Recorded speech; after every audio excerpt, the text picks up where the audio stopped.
Então, já temos aí quórum para a gente iniciar. Existindo um quórum legal, invocando a proteção de Deus, da Comissão de Constituição e Justiça da data de hoje.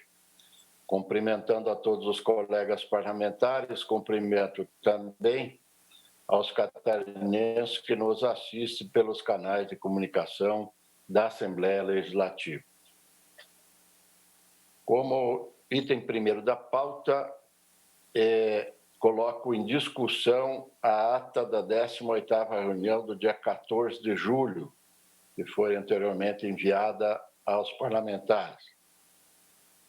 Não havendo quem queira discutir, coloco em votação. Não havendo manifestação contrária, damos por aprovado a ata do dia 14 de julho. Conforme a pauta informada, passamos à análise das matérias, seguindo a ordem de envio que nós enviaram à comissão. Primeiro, o deputado João Amin está com a palavra. Bom dia, senhor presidente, senhoras e senhores que nos acompanham. Bom dia, Ana, Vampiro, Fabiano, Maurício. Não sei se tem algum outro deputado, assessoria. Eu começo, presidente. Eu começo relatando o projeto de lei 273 de 2019, que altera a lei 13.577 do deputado Márcio Machado. E, na verdade, o projeto de lei retorna à CCJ após os diligenciamentos. E, para resumir, o Tribunal de Justiça afirmou, entre aspas, que não é conveniente aos interesses dessa administração, porque fere o princípio da separação dos poderes, porque ofende a autonomia administrativa e financeira do Poder Judiciário. O Tribunal de Contas alegou que a matéria, entre aspas, tratada, guarda relação com a autonomia administrativa, orçamentária e financeira dos órgãos envolvidos. Por essa razão, solicitou a sua exclusão do âmbito do projeto de lei. E a FEISPORT também afirmou que a proposta afronta o princípio da separação dos poderes. Por fim, a Secretaria de Estado da Administração aduziu que a proposta é ineficaz e de inviável aplicação no cenário atual. Portanto, a LESC, Poder Judiciário, Tribunal de Contas, possuem autonomia administrativa e financeira, pela qual o projeto de lei viola a harmonia e a independência dos poderes. Sendo assim, eu voto pela inadmissibilidade do projeto de lei e consequente arquivamento. PL 273.2 tem o relator deputado João Amin com o voto pelo arquivamento da matéria. Em discussão? Em votação, se estiverem de acordo com o relator, permaneça como aprovado. Esqueci de ligar o vídeo aqui, presidente, desculpa.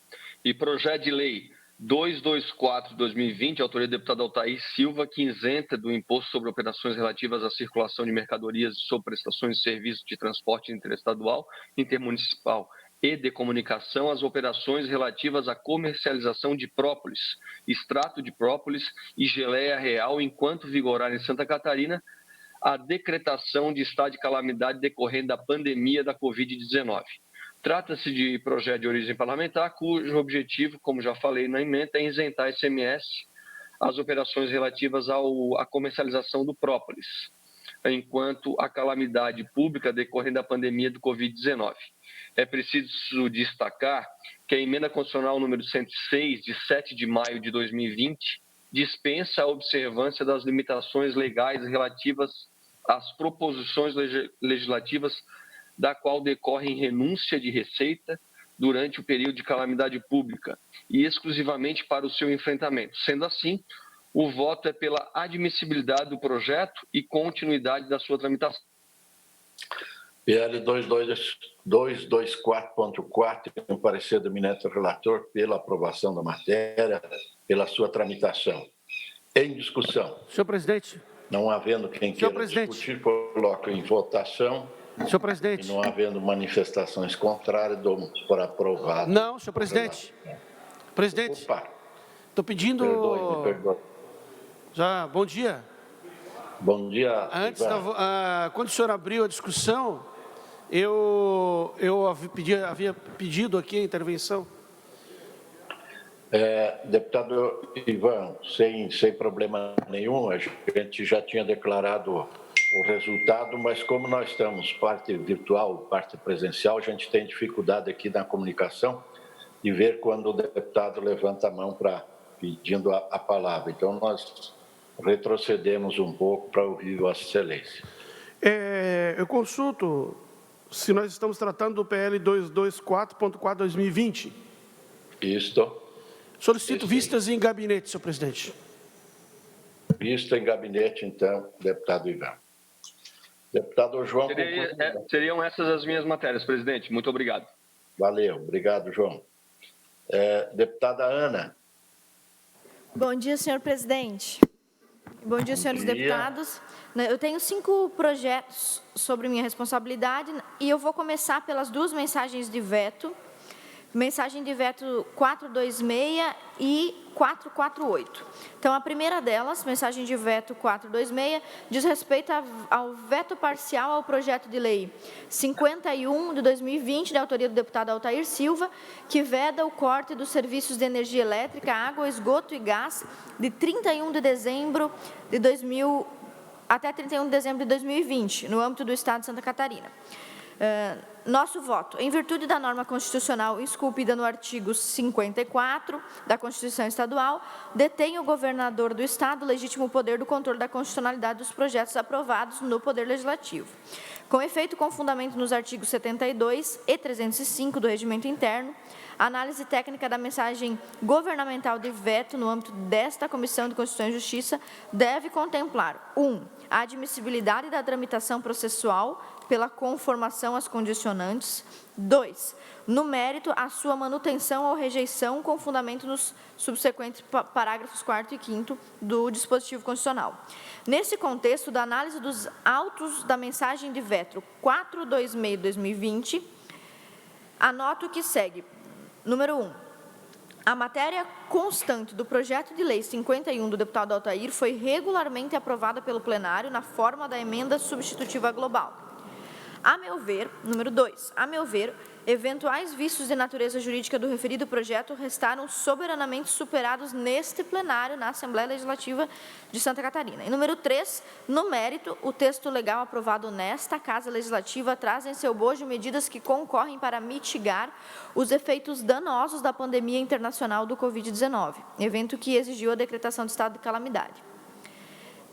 Destarte, embora as manifestações colhidas dos órgãos estaduais corroboradas pelo governador do Estado encerrem opiniões favoráveis à manutenção do veto, em face do vício de inconstitucionalidade e contrariedade ao interesse público, eu peço vênia aos senhores, e também ao governador, para dissentir desses pronunciamentos, pois, a meu ver, 1.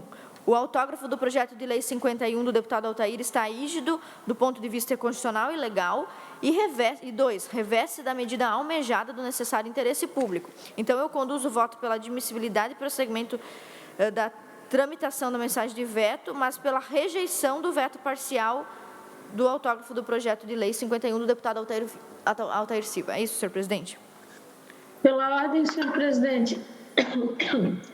Temos a discussão, então, da mensagem 426, com a palavra a deputada Paulinha, o qual desejo as boas-vindas, retorno ao trabalho. Espero que tenha superado com tranquilidade o momento difícil que passou. Obrigado, senhor presidente. Quero dizer primeiro que eu estava com muita saudade de todos os meus colegas. Ontem o Ivan me deu boas-vindas, até brinquei com ele. Eu disse, Ivan, até de ti, amigo, estou com saudade. Mas, enfim, agradecer a Deus que estou quase boa já, bem mais restabelecida. Ainda tenho alguns efeitos que me ocorrem no dia, um pouco de cansaço, falta de ar, mas não foi nada fácil. Sofri muito, presidente, esses dias, mas graças a Deus estou aqui, estou bem e é isso que importa. Então, deixar o meu abraço a todos. E sobre o voto da Ana, em que pese eu tenha muita vontade de concordar por conta da matéria, né? A gente discutiu em plenário, votou coletivamente, mas o que me chegou ao conhecimento pela minha assessoria agora, senhor presidente, é que houve uma manifestação do Tribunal de Justiça agora. Então, eu não sei se caberia a gente derrubar o veto do governador nesse sentido, para provocar uma situação de desalinhamento do poder legislativo com o poder judiciário, nesse sentido. Se há consagrada uma discussão no TJ que imputa esta como uma lei inconstitucional, eu acho que não vale a CCJ seguir por este caminho. Embora, eu quero deixar claro, meritoriamente, o projeto do deputado Altair tem todo o valor, tanto que nós votamos, se não me falha a memória, eu acho que foi por unanimidade na casa. Mas se tem essa inconstitucionalidade deflagrada no Tribunal de Justiça, eu me oponho ao pensamento da Ana nesse sentido e penso que nós devemos seguir pela manutenção do veto. Essa é a minha opinião para inaugurar a discussão, né, na casa. Era isso, senhor presidente. Senhor presidente. Ok, continua em discussão. Deputada Ana. Nós gostaríamos de saber se a deputada Paulinha sabe detalhes dessa decisão do TJ, porque não tenho conhecimento sobre ela. De repente, se ela pudesse nos passar algum detalhe a respeito disso, podemos até ser convencidos do contrário, retirar de pauta para apresentar numa outra sessão. Ana, eu ia sugerir justamente isso. Eu sei da decisão, mas eu não tenho ela de inteiro teor aqui comigo.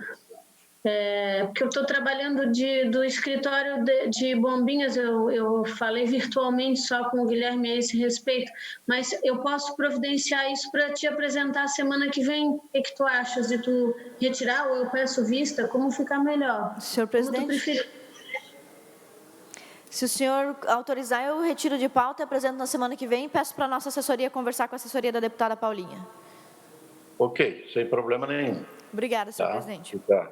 Retirado de pauta, então.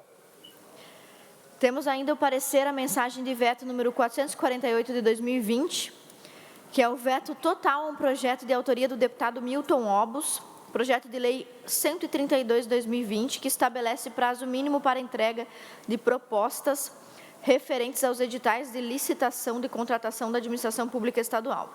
Da mesma forma, nós apresentamos um voto pela rejeição do veto, da mensagem de veto do governador. Por força do comando esculpido no artigo 54 da Constituição, detém o governador o legítimo controle sobre essas deliberações. Mas, por sua vez, a análise técnica do governador, no âmbito da comissão dessa Constituição, com fundamento no regimento interno, cabe opinar quanto à admissibilidade de sua tramitação processual pelo cumprimento das condicionantes formais previstas nos parágrafos 2º e 3º do artigo 54 da Constituição Estadual e concluir pela sua manutenção ou pela sua rejeição. No que tange à formalidade exigida, verifiquei que o veto total foi aposto no prazo fixado pelo Constituinte Estadual original, preenchendo os requisitos para sua admissibilidade.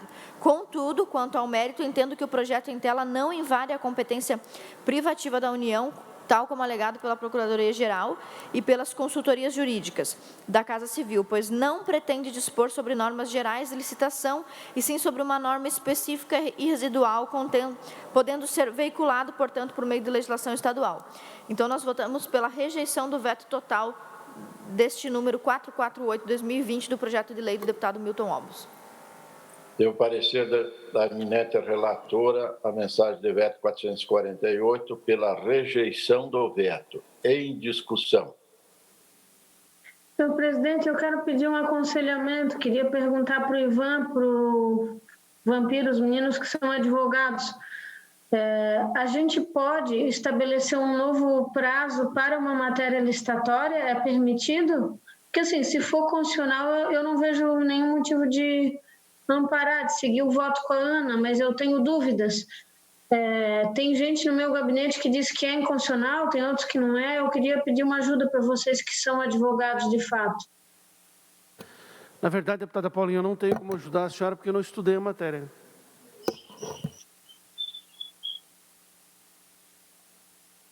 Assim, o que me foi... Porque, senhor presidente, a minha conduta ética e técnica é a seguinte, né? Eu procuro me debruçar nas matérias quando a gente recebe a pauta, evidentemente, e colher as minhas dúvidas. Como nós estamos na CCJ, há um levante aqui que a minha assessoria fez. Eles disseram, olha, nós entendemos aqui que isso é matéria privativa da União, então eu tenho dúvidas em relação a essa questão. Se não for matéria privativa da União, eu quero acompanhar o voto da Ana e também não vou pedir vista. Senhor presidente. Pois não? Senhor presidente, o que nós precisamos ficar um pouco atentos é que a CCJ, além de ser, claro, ela é um instrumento de controle jurídico, né, da casa, mas a gente não pode pautar as nossas decisões fielmente pela constitucionalidade e inconstitucionalidade da matéria. Essa é uma decisão sempre do Poder Judiciário, eu sempre digo, do prédio redondo aí do lado, né? Nós temos que fazer a parte política e julgarmos o que é bom para Santa Catarina, afastando, obviamente, as aberrações. É isso que a gente tem compromisso de fazer, afastar as aberrações, o que é claramente inconstitucional, ou que constrange a casa, ou que vai chamar atenção para a Assembleia Legislativa, de fato, absolutamente ilegal. Então, se a gente seguir à risca o nosso entendimento jurídico, nós vamos ultrapassar uma fase que é a do tribunal, né? Então, quando a gente tem dúvida, eu sempre parto do seguinte sentido: se a gente tem dúvida com relação à constitucionalidade, essa dúvida deve ser dirimida pelo Tribunal de Justiça. E os deputados vão discutir isso na hora de apreciar o veto. Essa é a manifestação que eu faço a Vossa Excelência. Senhor presidente. Continua a discussão. Senhor presidente. Deputado Maurício com a palavra. Ela não altera a lei das licitações, na verdade, esse projeto.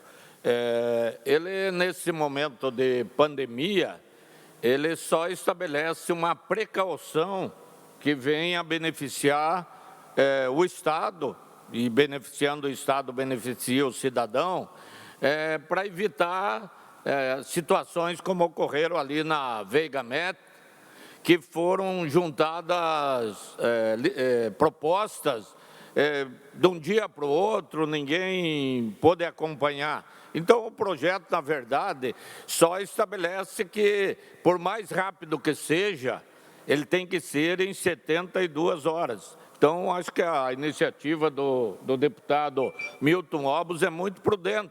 É para evitar que só tem 2 propostas aqui, precisa 3, junta mais uma.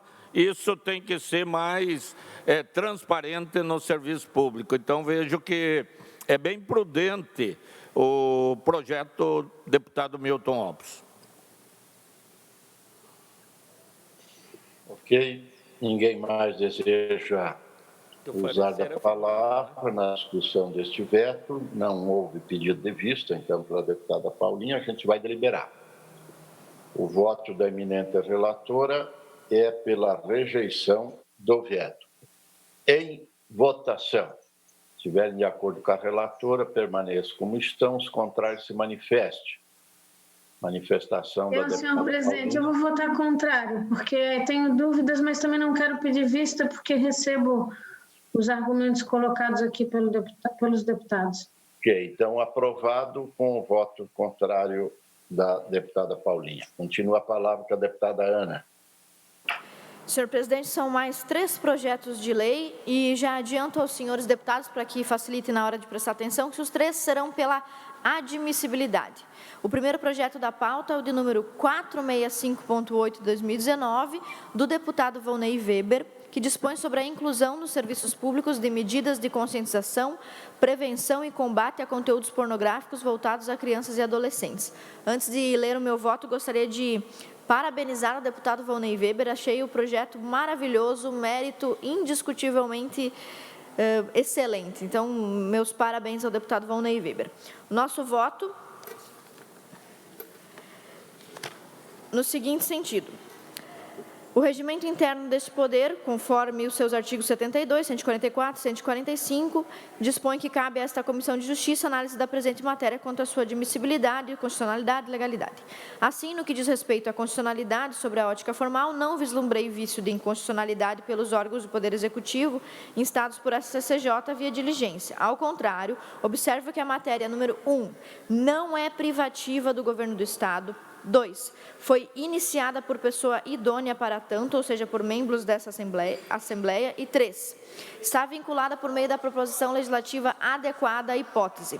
Em relação à constitucionalidade sobre o prisma material, a meu juízo, a proposição está em consonância com a ordem constitucional vigente, em especial o artigo 227 da Constituição Federal e 187 da Estadual. E no que tange à legalidade, julgo que a matéria conforma-se à legislação infraconstitucional em vigor.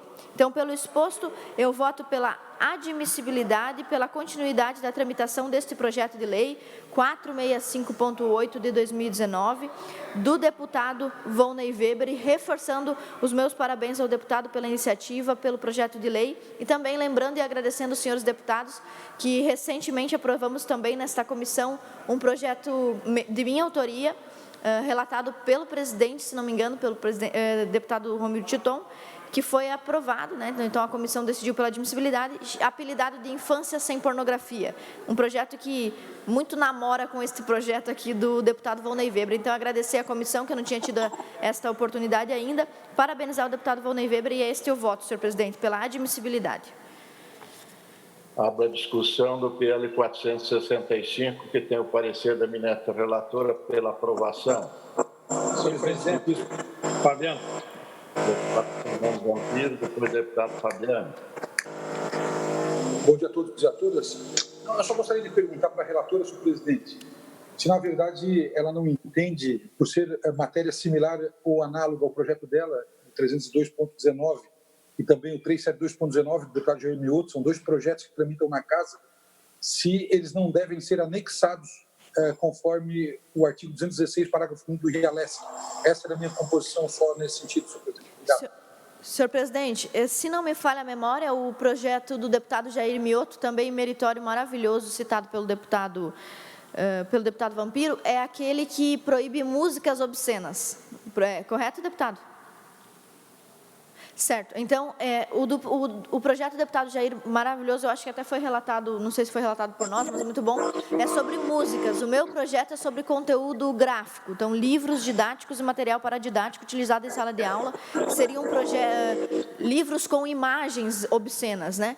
E este outro projeto aqui, que é do Volney Weber, ele é sobre uma campanha de conscientização. Então, me parece que os dois projetos, o meu que proíbe conteúdo gráfico, o do deputado Jair, que proíbe conteúdo sonoro, música, são de proibição. E este outro projeto 465 é da criação de um programa de conscientização. Então, talvez até o da música pudesse ser anexado ao meu, mas não me parece o caso deste. Consulto, inclusive, os senhores deputados, o senhor presidente, o que o senhor entende a esse respeito. Feito o esclarecimento, continua em discussão. Senhor presidente, Fabiano. Deputado Fabiano. O senhor presidente, deputados, deputadas que nos acompanham pelas redes sociais. Vocês estão me ouvindo aí? Estamos ouvindo, estamos ouvindo. Tá, o que eu quero colocar aqui, presidente, me preocupa um pouco esses debates, porque primeiro, da constitucionalidade dele. Nós estamos querendo interferir nas propostas pedagógicas, dizer o que deve e o que não deve se apresentar. Eu concordo no mérito com a questão de que os abusos de imagens pornográficas e tudo mais, e exposições de pessoas devem ser evitadas. Agora, por outro lado, o que a gente define como conteúdo pornográfico ou não? Isso me preocupa. Porque, então, daqui um pouco, nós, deputados, proibir as aulas, por exemplo, de anatomia, que explicam como é o corpo humano, como funciona, como são os órgãos do homem, da mulher, enfim, as partes internas. Nós vamos estar dizendo o que pode e o que não pode se explicar nas escolas. E aqui tem um dado que chama a atenção, de que os maiores abusos acontecem dentro de casa. Então, são os pais que vão ensinar as crianças sobre toda essa questão do funcionamento do corpo humano e como funcionam os órgãos. Os pais vão dizer como é, eles vão explicar como funcionam os canais, como é que tudo acontece. E um outro ponto também é que tem relatos já de pessoas que foram abusadas e que elas só descobriram que estavam sendo abusadas em casa quando aprenderam na escola o que era, como funciona. Então, eu me preocupo só essa questão de que, em muitos casos aqui, nós, deputados, nós estamos concedendo isenção, nós estamos proibindo coisa, nós estamos querendo ser mais do que Deus em alguns temas. Eu acho que nós temos que ter mais cautela daquilo que realmente é o nosso dever, a nossa função. Eu entendo o deputado Volney Weber e os outros projetos, a preocupação e os cuidados que a gente precisa ter com a exposição das crianças.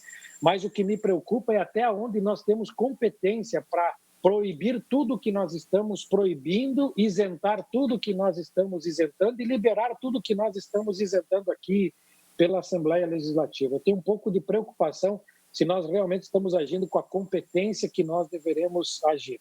Eu confesso que eu tenho dúvidas de votar um projeto desse por não conhecer o teor de a fundo do que é que se está querendo proibir realmente nas escolas, senhor presidente. Não, continua em discussão. Senhor presidente, o deputado pode falar 15 vezes durante a discussão? Se for o caso, eu gostaria de responder o deputado Fabiano. De fato, esses dados sobre o abuso que o deputado Fabiano citou são reais, são verificáveis, e realmente muitos deles acontecem dentro do espaço doméstico, mas como agentes públicos que somos, primeiro lugar que nós devemos cuidar é o espaço público. No que tange os dois projetos de lei, tanto o meu quanto do deputado Jair Mioto, e também este que está em discussão agora especificamente, nós estamos falando do espaço público, da escola pública.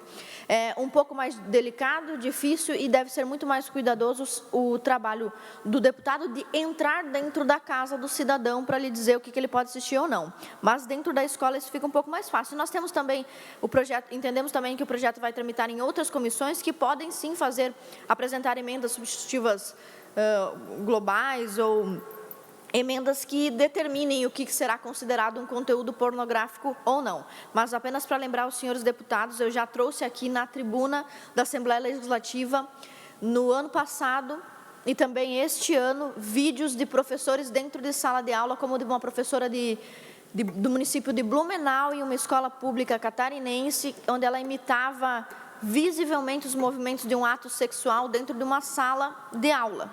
E nós exibimos esses vídeos aqui, trouxemos matérias, trouxemos relatos de pais, uma infinidade de provas de que esses abusos estão acontecendo. Nos projetos de lei, especificamente no meu projeto de lei, né, já que o deputado está citando os três, nós apresentamos uma descrição bem clara de que o que está proibido são cenas obscenas de sexo explícito. Então, naquilo que refere-se à educação sexual, como doenças venéreas, anatomia, como se dá a reprodução sexuada, até assexuada, né, no caso da biologia, como se dão todas as formas de reprodução, isso tudo ainda está assegurado pelo currículo escolar. Nós apenas estamos apontando, e acredito que é o caso do meu projeto, do deputado Jair, os abusos de obscenidades. E aqui no projeto do deputado Volney Weber, ainda mais leve, ainda mais sutil, medidas para conscientizar. Prevenir e combater são medidas para conscientizar. Então, esse processo, essa preocupação do deputado Fabiano está contemplada no projeto do deputado Volney Weber, e que acho que essa discussão se dará também com mais profundidade na Comissão de Educação, nas comissões relacionadas, né, a seguir. E aqui no que tange a constitucionalidade, como é a nossa função, eu não vislumbro nenhum óbice, então acredito, sustento ainda esse voto pela admissibilidade, senhor presidente. Obrigada. Deputado Kennedy. Deputado Kennedy, com a palavra. Bom dia a todas e a todos. Eu entendo a preocupação do deputado Fabiano Luz, mas nós precisamos entender qual é o nosso papel aqui. Nosso papel aqui é de representatividade, e nós estamos representando a sociedade. Disse muito bem a deputada Ana, com relação aos espaços públicos, e nós precisamos sim coibir todo exagero, porque infelizmente esses tipos de exageros acontecem justamente no ambiente público. Justamente no ambiente público. Então, eu sou um eterno defensor da produção legislativa, gosto muito dessa parte que o deputado Ivan fala, que nós somos a Comissão de Constituição e Justiça, mas também nós precisamos ter o olhar político dessas questões, porque se fosse assim, até o direito, e eu estou falando aqui com um advogado, o direito não é algo estático, né? Vai depender. Quando você vai conversar, né, doutor Maurício, vai conversar com um advogado, o que o senhor acha disso? Daí ele diz assim, veja bem.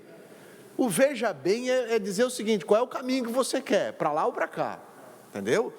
E eu sou extremamente favorável, principalmente a essa discussão desses 3 projetos, porque nós precisamos dar um estanque em alguns abusos. Eu estava vendo agora, na vinda para cá, de Joinville para Florianópolis, um professor de filosofia de um espaço público que, alegando a sua homossexualidade, diz que tinha um pênis mágico e estrupava os alunos alegando que ia curar os alunos. Isso é um absurdo, né? O cara ter um pinto mágico, é um negócio... E uma das vítimas diz que quando estava sangrando e que pediu para parar, esse professor que disse que botou uma toalha na boca porque a cura ainda não estava feita. Só um negócio assim, aonde vamos parar, né? Aonde o ser humano vai parar? E nós precisamos colocar estanques nisso sim, nós precisamos fazer com que o lógico seja respeitado. O lógico seja respeitado. Eu me lembro muito bem dessa matéria que a deputada Ana colocou aqui, da professora ali, ensinando o menino a colocar um preservativo com a boca num pênis artificial de um aluno. Cara, pensa bem, eu acho que é uma tara da mulher, né? Porque ensinar E ela pegou. E quando você vê essas imagens, as próprias meninas ficam constrangidas com esse tipo de atitude, tipo... E ela, pensando que lacrou. Lacrei. Como lacrou? Então, eu sou favorável, sim, a esse tipo de projeto, a esse tipo de ações, a essas cercas que nós precisamos colocar e diferenciar o que é liberdade e o liberalismo, né? E a libertinagem. O que é o normal de uma aula de ciência do corpo, da anatomia, e o que é vagabundagem já. Isso é vagabundagem, isso é sacanagem pura, é gente com mal na cabeça. Então, por isso, meu voto vai junto com a da deputada pela admissibilidade, e tudo aquilo que precisar ser corrigido, que vão passar pelas outras comissões, e quero ter logo esse projeto aqui para votar, para nós aprovarmos. Obrigado, senhor presidente. Encerramos a discussão. Vamos para a deliberação. Em votação, o parecer da eminente relatora, que é pela tramitação da matéria do PL 465.8. Se estiver de acordo com a relatora, permaneça como estão. Aprovado. Continua a palavra para a deputada Ana. Obrigada, senhor presidente. Projeto de lei número 514 de 2019, autoria do deputado Laércio Schuster. Revoga o artigo 19 da Lei 17.565 de 2018, que consolida as leis que dispõem sobre o patrimônio cultural do Estado de Santa Catarina para excluir o direito de preferência do Estado à aquisição de bens tombados. Então, resumidamente, o Estado tinha preferência na aquisição desses bens e o deputado Laércio Schuster, com esse projeto, propõe a sustação dessa preferência, né? O voto. Com relação à constitucionalidade no aspecto material, entendo que o projeto não usurpa a competência da União para legislar sobre proteção de patrimônio, seja esse patrimônio histórico, cultural, artístico, turístico ou paisagístico. Isso porque a competência legislativa é concorrente e, neste âmbito, a União deve limitar-se a editar as normas gerais, conforme preconiza a Carta Magna, que prevê, em caso de inexistência da lei federal sobre normas gerais, os estados podem exercer competência legislativa plena para atender suas peculiaridades. Aqui a gente cita o artigo 34, que eu não vou ler, vou poupar os senhores deputados, mas está lá no sistema já. Portanto, entendo que a proposta que se analisa deve ser levada a efeito, revogando-se o artigo 19 da Lei 17.565. Na inexistência da lei federal sobre o direito de preferência à aquisição de bens tombados, compete aos estados, diante da evidência atribuição de competência, legislar concorrentemente sobre esse tema. Tal medida resultará em maior segurança jurídica à sociedade, já que a extinção do direito de preferência simplifica relações jurídicas, e não afetando também as restrições administrativas do tombamento e nem impedindo a expropriação do bem, ou a desapropriação, né? Em relação aos demais aspectos desta comissão, também, pela juridicidade, regimentabilidade e técnica legislativa, não vislumbro nenhum obstáculo. Então, votamos, senhor presidente, pela admissibilidade do projeto de lei do deputado Laércio, número 514. PL 514, tem o parecer da eminente relatora pela admissibilidade da matéria em discussão. Não havendo quem queira discutir, coloco em votação. Se estiverem de acordo, permaneçam como estão.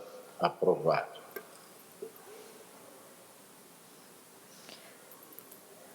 Senhor presidente, posso prosseguir? Pode prosseguir.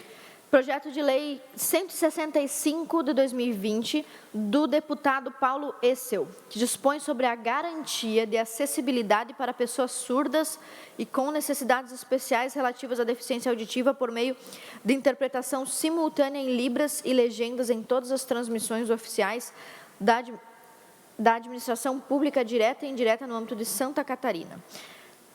Inicialmente, corrobora as razões contidas na manifestação da Procuradoria-Geral do Estado, que estão nas folhas 16 a 23 dos autos dessa tramitação, notadamente no tocante à análise constitucional e legal, função precípua desta comissão. Com efeito, o artigo 23 da Carta Política Brasileira atribui competência comum à União, Estados e Distrito Federal, também a municípios, para cuidar da saúde e da assistência pública, bem como da proteção e garantia das pessoas com deficiência. Assim, no que diz respeito à constitucionalidade, a proposição está apta à tramitação. Também no que tange a legalidade, juridicidade e regimentalidade, não encontrei óbice à sua regular tramitação. Contudo, em observância técnica legislativa, com base na Lei Nacional 13.019 de 2014, passo a adotar a expressão parceria para indicar os instrumentos até então referidos como convênios. Proponho, então, uma emenda modificativa, apenas com essa troca, presidente, convênios para parcerias, tá? E, então, apresento o voto pela admissibilidade do projeto. É isso, senhor presidente. Obrigada. Tem o voto da eminente relatora pela admissibilidade do PL 465 em discussão. Não havendo quem queira. Ô, presidente, não, é que na minha concepção, o projeto, o objeto pretendido nesse projeto de lei já está legislado nos artigos 13 a 15 da Lei 17.292, de outubro de 2017, que consolida e dispõe sobre todos os direitos das pessoas com deficiência. Ou seja, mas, em fato...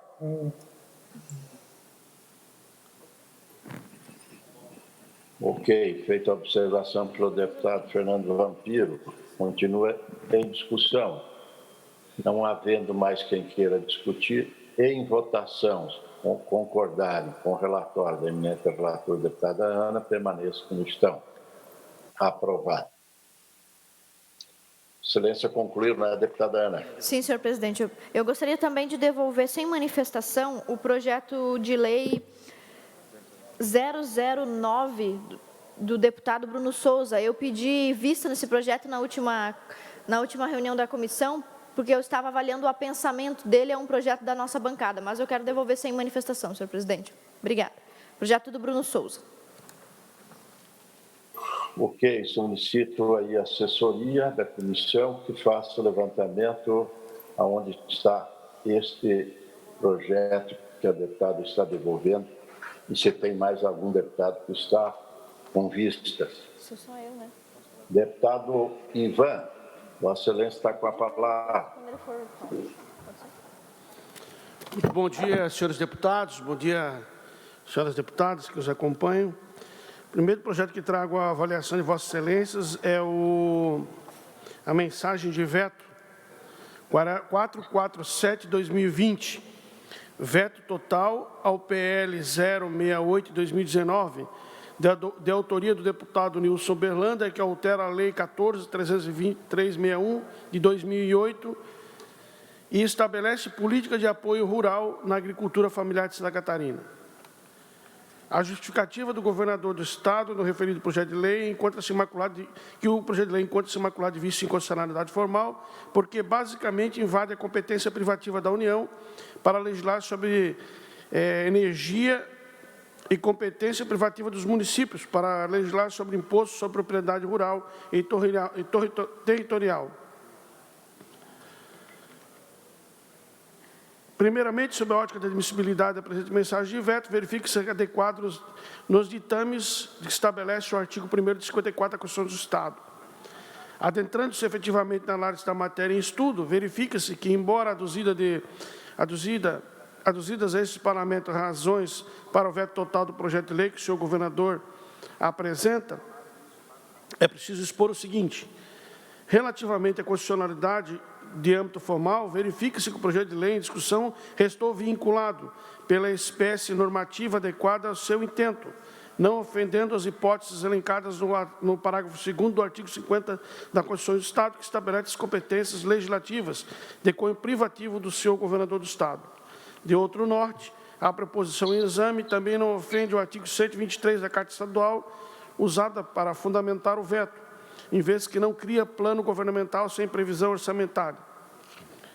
Ademais, o projeto de lei vetado encontra-se materialmente alicerçado no artigo 136(6) da Constituição de Santa Catarina, que atribui ao Estado a promover tratamento favorecido aos produtores rurais que trabalhem em regime de economia familiar mediante simplificação de suas obrigações administrativas e tributárias financeiras. Na verdade, senhores deputados, o que pretende o projeto de lei é permitir que se continue cobrando energia rural, tarefa de energia rural, nas comunidades, nas entidades rurais que possuem mais de um relógio de controle. O que acontece hoje?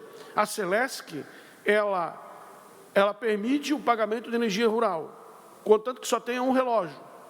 Mas, às vezes, a pessoa tem uma pousada, tem um pequeno empreendimento, tem uma atividade no local, um vasilhamento de algum produto, algo que fomenta a economia familiar, e ela precisa instalar mais um relógio. E, ao momento que ela tenta instalar mais um relógio, a Celesc proíbe. Ou seja, aliás, a Celesc não proíbe, a Celesc instala mais um relógio, mas ela passa a cobrar energia rural, passa a cobrar o preço da energia normal de todos os relógios que estiverem instalados na propriedade. Então, o projeto de lei ele pretende acabar com essa prática da Celesc e, uma vez estando na área rural, não importa o número de relógios que a unidade terá, sempre será energia rural.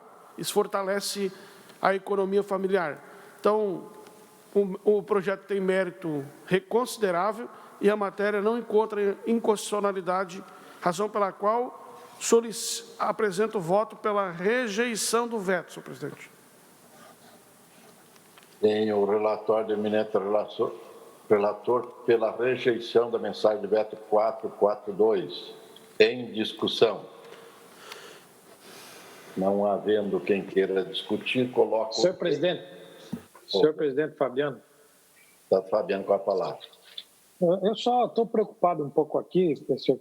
Primeiro, pela inconstitucionalidade dele, né, que é privativo da União, mas segundo, pelo que nós lemos e acompanhamos aqui, pelo que algumas entidades da agricultura familiar se manifestaram, esse projeto ele acaba retirando benefícios de um lado da agricultura familiar para beneficiar outros, e isso preocupa porque dá a impressão que vai beneficiar um setor prejudicando o outro.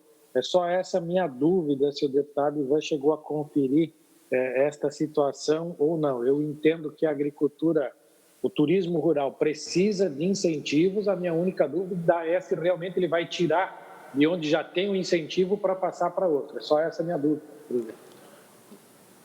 Bom, deputado Fabiano, eu também, nós discutimos essa questão lá na Comissão de Turismo e Meio Ambiente, quando se tratou desse projeto.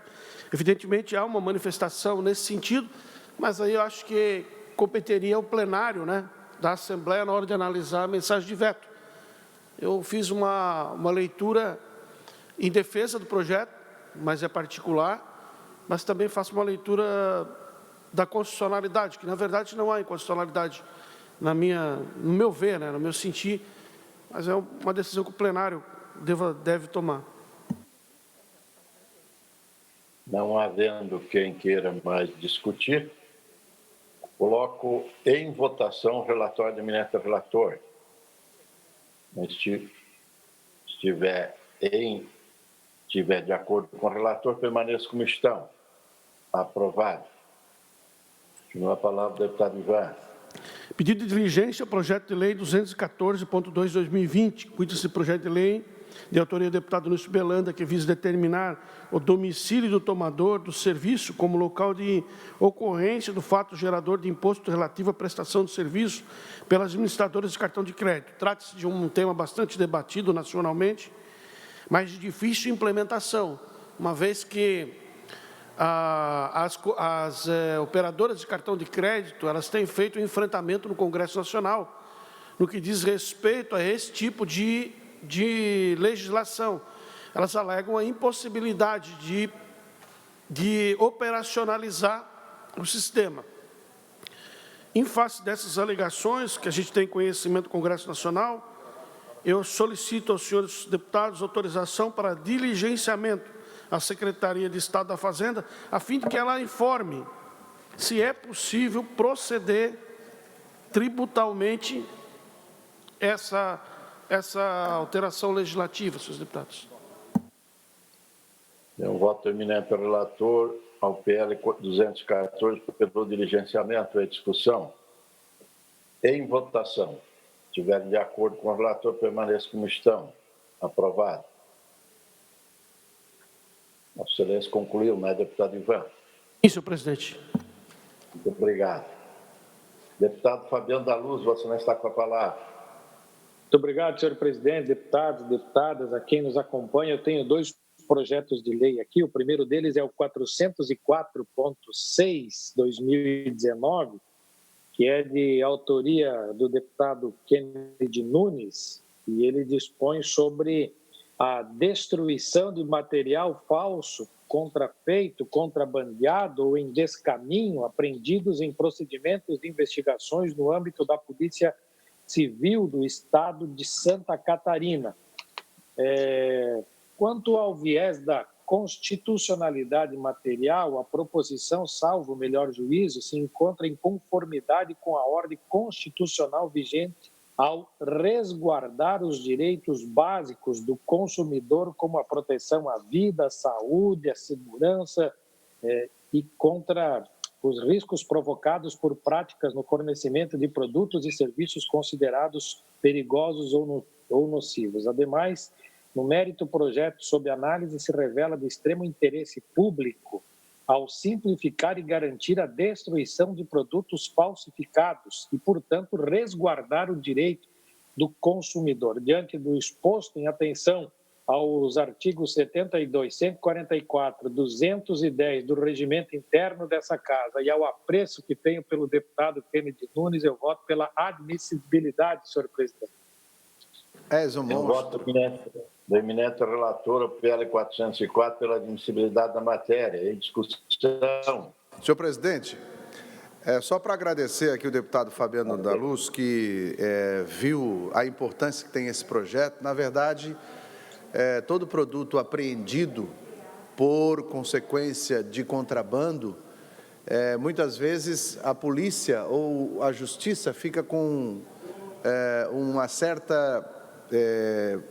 um certo problema de armazenar aquele processo. A nossa lei é para que, diante contrabando, produto apreendido, vai para a fita, destrói tudo, até para que nós não possamos permitir com que isso venha ser desviado ou trazer empecilho ou problemas mais ainda para o setor público de fazer a armazenagem desse produto. Então, obrigado, deputado Fabiano, tenho certeza que os bons estão aplaudindo o seu parecer agora. Obrigado. Não havendo quem queira mais discutir, em votação, se estiverem de acordo com o relatório do eminente relator, permaneça como estão. Aprovado. E também, né, senhor presidente, aqui tem que reconhecer que quando era prefeito em Pinhalzinho, muitas vezes a Assembleia de Deus promovia suas vigílias, que eram noites de orações. E aí estavam lá deputado Kennedy, deputado Ismael, pregando, orando para aqueles pavilhões lotados, e eu lá como prefeito ficava encantado e admirado de ouvi-los falar, e hoje tenho orgulho de estar aqui ao lado deles na Assembleia Legislativa. Para mim é muita alegria. E eu tenho aqui também, presidente, um parecer ao projeto de lei 194.4/2020, que altera a lei 6.695 de 85, que autoriza a doação de áreas de terra à União Catarinense dos Estudantes, permitindo a utilização de parte do imóvel em que está instalada a sede da entidade para fins de locação, com recebimento de valores para garantir a subsistência da entidade. É de autoria da deputada Paulinha e o voto é pela aprovação, senhor presidente. Tem um voto do eminente relator pela aprovação do PL 194. Em discussão. Senhor presidente, deputada Ana Campanholo, vista em gabinete. Vista em gabinete. Vista em gabinete, deputado Vampiro também. Vista em gabinete também o deputado Vampiro. Concluí, presidente. Concluiu, né, Fabiano? Obrigado, Fabiano. Deputado Kennedy Nunes, Vossa Excelência está com a palavra. Senhor presidente, meu agradecimento ao deputado Fabiano Luz, que além de ser colega de latinha, de microfone, a CPI me mostrou que ele é um baita colega de lanche na madrugada também. Então, estamos junto, amigo. Obrigado. Apesar que tu come bem mais do que eu, mas tu vai chegar nos 50, vai saber que a gente nos 50 come menos. Senhor presidente, eu tenho aqui o parecer do projeto de lei do deputado Mauro de Nadal, vice-presidente dessa casa, que dispõe sobre a obrigatoriedade da realização de sessão de cinema adaptada às pessoas com transtorno de espectro autista, o TEA, síndrome de Down e outras síndromes, transtornos ou doenças que acarretem hipersensibilidade sensorial em geral. Eu não vou aqui ler todo o parecer, até para que nós possamos dar continuidade aqui, mas eu trago aqui uma série de embasamento jurídico e também embasamento desses tipos de transtornos, porque uma criança autista ou com qualquer outro tipo de transtorno, ela tem uma hipersensibilidade muito grande. E o que o deputado Mauro de Nadal quer, eu acho louvável isso, deputado Maurício Codilac, é que os cinemas possam permitir que tenham sessões para esse tipo de público, somente para a criança e o pai, sem ter toda aquela agito, para que eles também possam estar usufruindo dessa parte da cultura. Então, portanto, senhor presidente, o meu voto é pela admissibilidade e consequente aprovação e tramitação do projeto de lei 220/2020, de autoria do deputado Mauro de Nadal. Senhor presidente. Tem um voto do eminente relator pela aprovação PL 220. Em discussão. Senhor presidente, deputado Ivan. Deputado Ivan, com a palavra. Senhores deputados, deputado Kennedy Nunes, eu, depois que cheguei aqui na Assembleia, comecei a me aperceber dessa quantidade de pessoas, né, com essa síndrome.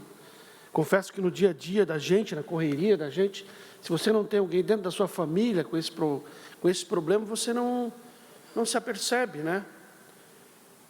Mas, estando aqui e participando com Vossa Excelência, principalmente o deputado Caro Preso, que tem essa pauta também no mandato dele, eu tive a grata satisfação de me chamar mais atenção para esse tipo de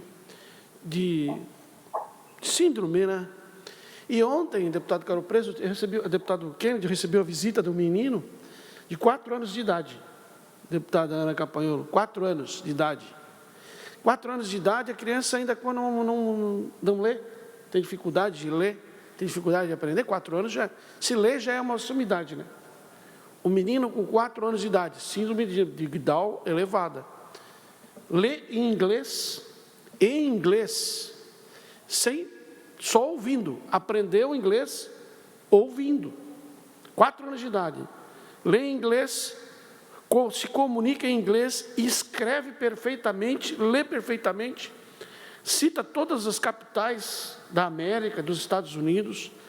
É inacreditável, com 4 anos de idade, o que um menino tem a incapacidade intelectual desse garoto. Então, eu queria aproveitar a fala de Vossa Excelência só para convocar os catarinenses para mais atenção, né, para essa síndrome, porque eu acho que essa galera aí tem muito para ensinar para a gente, mas muito para ensinar mesmo. Muito obrigado, deputado Kennedy. Não havendo mais quem queira discutir, em votação. Se estiver de acordo com o relator, permaneça como estão. Aprovado. Senhor presidente, agora eu tenho em mãos o voto do projeto de lei 215/2020, de autoria da deputada Paulinha. Que bom, Paulinha, que estou te vendo, você recuperada. Fiquei muito feliz, apesar que eu sei que tuas mensagens de WhatsApp aí deveriam estar muito acarretadas, mas sempre querendo saber das informações, mas o teu pessoal sempre me falava que bom de estar aí vitoriosa. Obrigado pela sua amizade. E eu tenho o prazer em poder fazer o voto do projeto de lei que dispõe sobre procedimentos para doação de sangue no estado de Santa Catarina. Na verdade, é o seguinte, o que a deputada está querendo fazer é que lá atrás, tinha uma proibição de homossexuais doarem sangue. Né? Lá atrás, os homossexuais não podiam doar sangue por uma determinação lá de Brasília. Até porque, no início da doença AIDS, diziam que a AIDS só tinha quem era travesti. E daí, por conta disso tudo, ficou, deputado Maurício Coudilac, essa questão da proibição dos homossexuais masculinos de fazer doação de sangue. O Supremo Tribunal já deu já determinou que isso não existe mais. E a deputada Paulinha, ela quer fazer, através de uma legislação aqui nossa, exatamente para o fato de que esta decisão do Supremo e que esse negócio de homossexual não poder doar sangue possa cair por terra de uma vez. Porque já é comprovado que, muitas vezes, o heterossexual, ele pode também não ser um bom doador de sangue, porque para doar sangue não importa a sua opção sexual, e sim a sua condição de saúde. Então, entendendo da importância, deputada Paulinha, do seu projeto, que é quebrar esse paradigma que lá atrás foi muito falado, é que o meu parecer é pela admissibilidade do projeto e a consequente tramitação do projeto de lei 215/2020, apresentado pela deputada Paulinha. Pela ordem, senhor presidente, o senhor está sem som? Liga o microfone, presidente. Eu já vi que o senhor concordou, então eu... Está concordando, está com a palavra a excelência deputado Maurício. Nessas questões da doação de sangue, senhor presidente, eu entendo que nós temos que ouvir a classe médica, são os estudos científicos, isso que tem que ser levado em consideração. A proibição não é porque ele é homossexual, nada. Quando o doador de sangue, e eu sou doador de sangue, ele chega para fazer a doação, ele se submete a um interrogatório, um questionário ali. Pergunta se você tem mais de um parceiro, uma série de perguntas. E é isso que faz a pessoa ser doadora ou não. O homossexual não pratica um tipo de sexo normal aí, vamos dizer. É essa diferença que preocupa. Então, as pessoas acham que vão lá doar sangue e aquele sangue já está indo para outra pessoa. Não é bem assim, não, Ivanates. A ciência faz estudo, submete a vários exames. A preocupação porque eu sou doador de sangue. Tem que ver se você pode ser doador de sangue. Como é que é a tua conduta para você não colocar em risco? Tanto que eles perguntam se você passou por cirurgia, se você sofreu algum tipo de acidente. Então, nós entrarmos nessa questão é bem complicado, deputada Paulinha. Vou votar a favor pelo prosseguimento, para ter discussão, só que o que tem que levar em conta é isso. Até digo que Vossa Excelência está muito bem, isso muito nos agrada, tá? Ver recuperada, ver com a fisionomia forte, né? Isso é importante. Todos nós estamos orando aí, torcendo por Vossa Excelência. Mas então, às vezes vem os municípios querendo levar um hemosque lá para o município. Nós temos ali Itajaí, Balneário Camboriú, que é a reclamação de ter que ir a Blumenau, ter que vir a Florianópolis. Nós já trouxemos o hemosque aqui. O hemosque diz que não precisa mais de quantidade. A estrutura que eles têm suporta.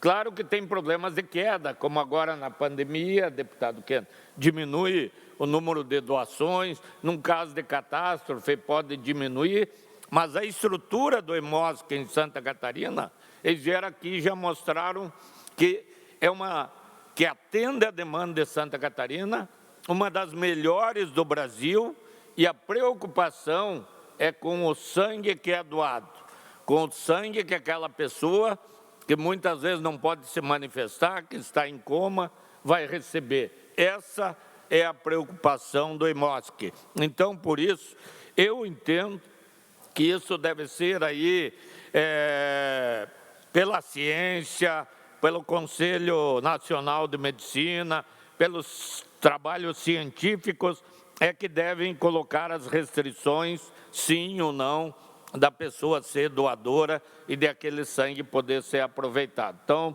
não vou votar, eu acho que o projeto tem que ter discussão, prossegue, não é nessa questão nenhuma discriminação a esse ou aquele tipo, mas a preocupação com a qualidade do sangue que o doador vai receber. Obrigado, senhor presidente.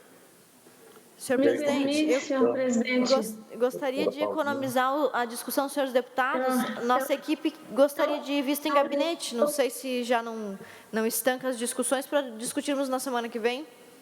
Mas, de qualquer maneira, eu gostaria, como eu pedi a palavra antes, Ana, eu quero deixar aqui um depoimento em razão disso, que eu acho que pode, inclusive, te ilustrar o teu raciocínio no momento da análise, né? A matéria é bastante simples. Eu quero primeiro, mandar um beijo enorme para ti, Kennedy. Obrigada pelas palavras, obrigada pelo voto também, amigo. Sabes que eu te adoro, estás aqui no meu coração. E agradecer ao Maurício pela torcida, teve sempre comigo também, mandando mensagens. Obrigada, amigos. Objetivamente, sobre a matéria, o que eu quero trazer para vocês? Em primeiro lugar, essa já é uma questão consagrada. O Supremo, agora em maio, decidiu que homossexuais podem doar sangue. E, de fato, o que havia no país era isso. Era uma vedação absoluta para homossexuais masculinos doarem sangue. Eles eram proibidos. Eu conheço o caso de um jovem absolutamente saudável, que tem um sangue mais raro, que é o O negativo, precisava doar para o pai e não teve condições de doar o sangue para o seu próprio pai, que estava enfermo, e é um jovenzinho lá do oeste, inclusive, que eu conheci há pouco tempo, porque foi assim, logo que francamente, eu fui tomada de surpresa um dia que chego em casa e assisto no último jornal da televisão a notícia de que o Supremo finalmente tinha permitido que homens gays homens homossexuais pudessem doar sangue. Eu sentei na ponta da cama, gente, fiquei chocada. Eu fiquei pensando, nossa, eu não sabia que existia essa proibição, preconceituosa até hoje. Mas, de fato, ela vinha amparada por uma resolução lá da década de 80 da Anvisa que nunca tinha sido revista até então. Beleza, passou o assunto. Por que ele virou uma lei aqui em Santa Catarina e por que eu estou trazendo essa matéria que é bastante simples, é uma folha tem 2, 3 artigos do projeto bem simples? Porque eu fui procurada por vários grupos que defendem as causas LGBT, e um deles, até, Maurício, lá de Chapecó e Xanxerê, a UNA LGBT, eu não sei se tu conheces, é um grupo bem bacana, bem organizado, mas também por jovens aqui da Grande Florianópolis, enfim. E o que eles me contaram? Que mesmo quando saiu a decisão em maio, alguns deles prontamente foram doar sangue no Hemosc. E o Hemosc ainda assim não recebeu. E eles passaram mais uma vez pelo constrangimento. Não recebeu, porque, segundo eles, o Hemosc não tinha ainda, em que pese tivesse a decisão judicial, não tinha ainda recebido uma orientação. Eu vou dizer para vocês, eu sou doadora de sangue também, Maurício, assim como tu, a vida inteira eu sou doadora de sangue, desde os 20 anos. E na lista, quando você vai doar, inclusive é uma coisa, eu marquei uma audiência com o presidente do Hemosc para pedir para ele rever o formulário. Isso eu não coloquei na lei porque eu acho que é um ato administrativo, mas está lá no formulário um quadradinho assim perguntando se a pessoa é homossexual ou não. Ora, o que tem a ver se ela é homossexual ou não para doar sangue, gente? Não existe isso. O que a gente vai considerar? Eu conheço gente heterossexual que tem uma vida muito mais promíscua, vamos usar assim, do que um homossexual. A qualidade do sangue, como diz o deputado Maurício, está certo. O sangue doado, ele passa por um processo para ver se ele está habilitado ou não. A entrevista, o quadradinho lá que a gente tem que preencher se ficou doente, se teve alguma doença, ok. Agora, a orientação sexual não tem nada a ver com doação de sangue. Isso, no meu ponto de vista, é preconceito. Mas isso é uma questão administrativa que a gente está em entendimento com o Hemosc para mudar os novos formulários a partir de então. Antes, essa pergunta era obrigatória porque havia a vedação do homossexual doar sangue, o que não existe mais. Bem, esse caso da pessoa chegar na instituição de sangue e não conseguir doar aconteceu em vários lugares do Brasil. Aí teve um outro episódio que a gente assistiu em nível nacional, coisa de um mês atrás, a Vigilância Sanitária lá de Brasília, me esqueci o nome do órgão agora, me fugiu, ela também criou um regramento para que as instituições coletoras de sangue, aqui no nosso caso o Hemosc, pudessem, em definitivo, corrigir essa questão assim, que trouxe traumas na questão de preconceito para tanta gente aí no passado, né? Isso foi equacionado e resolvido em termos de regulação administrativa também. A lei, ela existe para quê?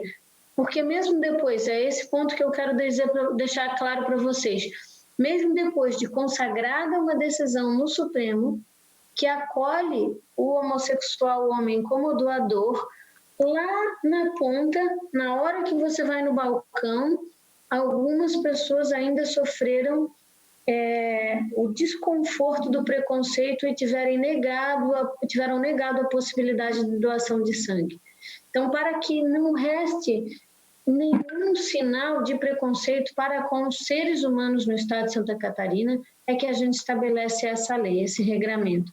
Nesse sentido que eu quero muito, mais uma vez, agradecer ao deputado Kennedy pela sensibilidade e agradecer ao deputado Maurício, preocupado que se colocou pelas questões, como ele próprio disse, do sangue, que passa a ser, dos critérios todos técnicos, dizer para o deputado Maurício que houve sim uma liberação, vamos dizer, de técnicos, de profissionais da saúde, para que o homem homossexual pudesse também doar sangue. Essa questão técnica também está amparada, não só a questão judicial.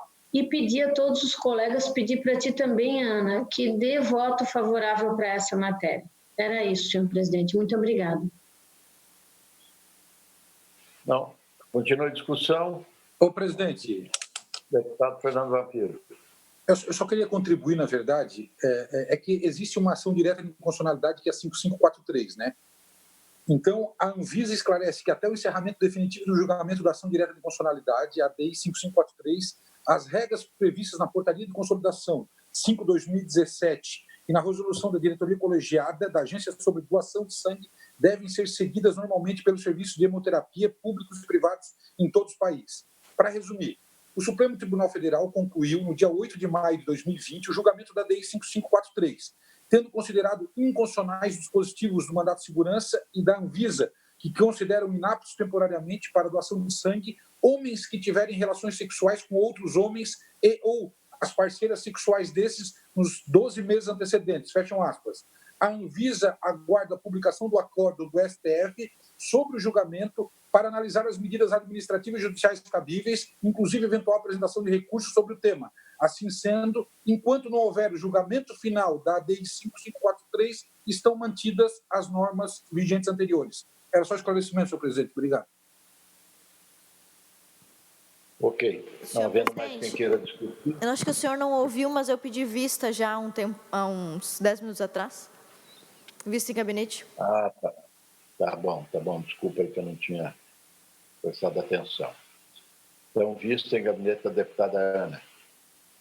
Continua, deputado Kennedy Nunes. Sim, presidente. Eu tenho agora aqui o projeto de lei número 10/2020, do deputado Paulo Essel, que dispõe sobre o ingresso nas carreiras de instituição militares de Santa Catarina e estabelece outras providências. Eu estou pedindo uma diligência à Secretaria de Segurança Pública através da Secretaria da Casa Civil, uma diligência para que eles possam falar sobre este tema, até porque o projeto de lei do deputado, ele quer fazer alterações, aumentando a idade limite para ingresso da carreira militar, bem como um percentual de vagas para mulheres nos quadros da Polícia Militar. Então, eu estou pedindo uma diligência na Secretaria de Segurança Pública.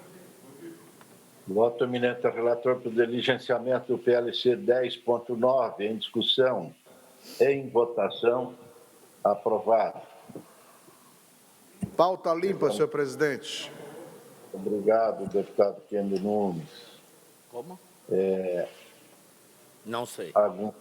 Nós temos um extra pauta aqui, então, do PL que a deputada Ana devolveu há pouco, que tinha em vista, é o PL 009.0/2020, da autoria do deputado Bruno de Souza, que regulamenta no âmbito estadual o artigo 3º da Lei Federal 13.874, de 20 de setembro de 2019, para classificar atividades de baixo risco. O voto do eminente relator, deputado João, a mim, é pela admissibilidade. E a vista estava apenas com a deputada Ana, então estamos, se os deputados concordarem com esta pauta, podemos deliberar. Não havendo manifestação contrária, Então, coloco em votação o relatório do eminente deputado João Amin, que é pela admissibilidade do PL 9.0. Quem estiver de acordo com o relator, permaneça em comissão. Aprovado. Chegamos ao fim das matérias. Pela ordem, senhor presidente. Pois não, deputado Maurício.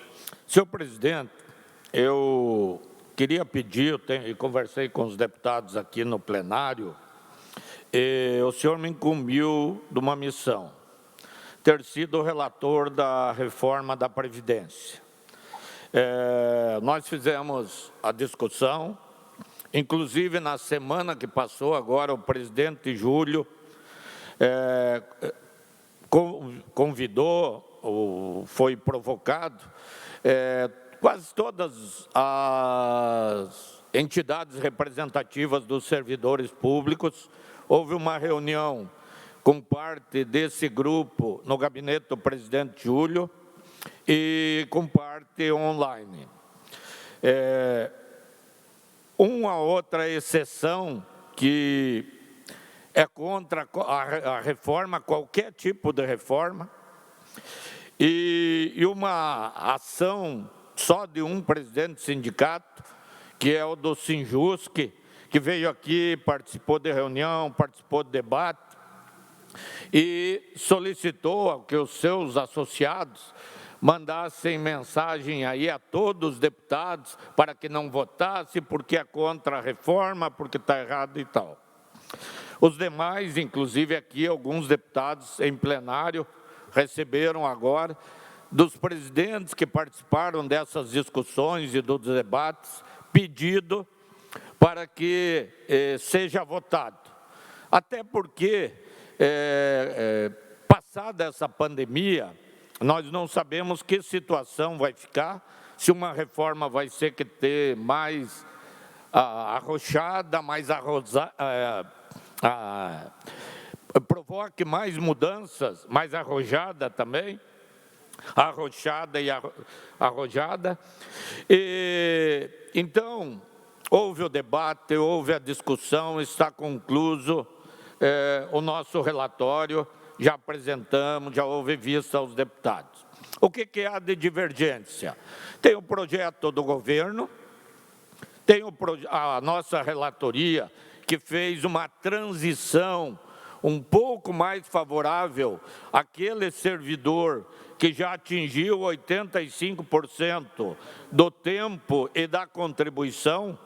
Como a idade aumenta um pouco, quem já tinha preenchido pelo sistema antigo 85% do tempo e da contribuição, nós fizemos um sistema de transição, nós procuramos ser justos. É isso que a comissão foi, através do meu relatório.